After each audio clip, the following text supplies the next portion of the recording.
Okay, we are still finishing up Lincoln's Grave Robbers, and we are on the last chapter, chapter 17, Compromise Verdict. While Tyrell got back to work in Chicago, the Hayes-Tilden War raged on. Tilden had definitely won about 250,000 more votes than Hayes, but even that was deceptive. In southern states, bands of pro Democratic thugs had openly used violence and intimidation to prevent thousands of African American men from voting. Republican controlled election boards in the South struck back by throwing out thousands of valid Democratic votes. So basically, there was no way to figure out whom voters had actually been meant to elect.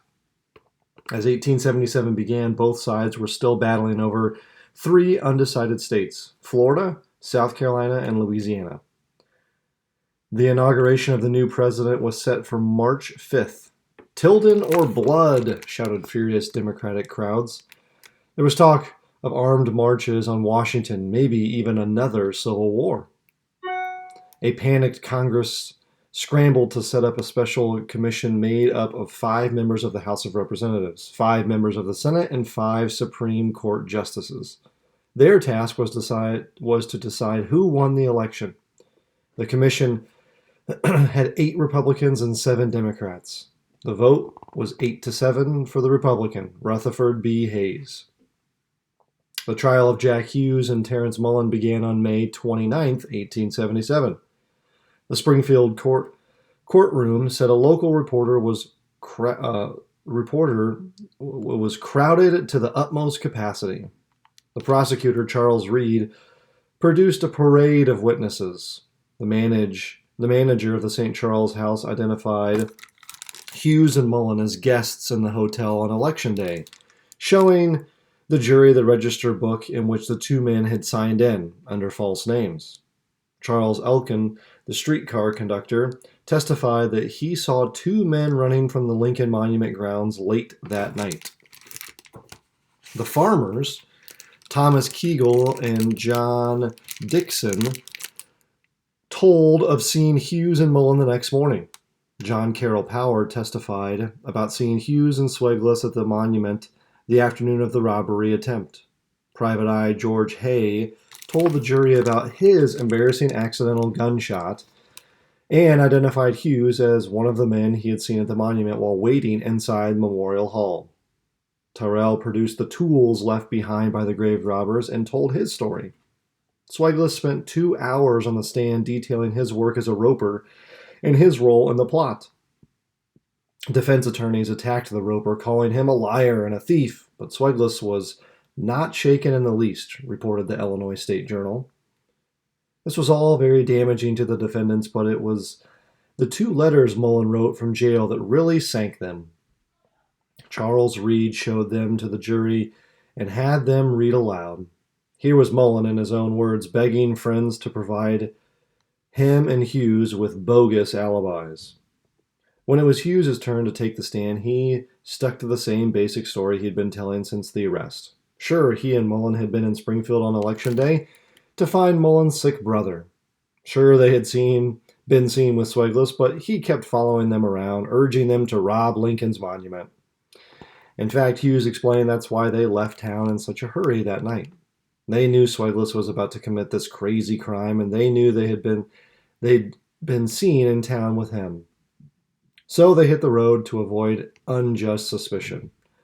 Mullen's version of was the same, but delivered without Hughes's brash confidence.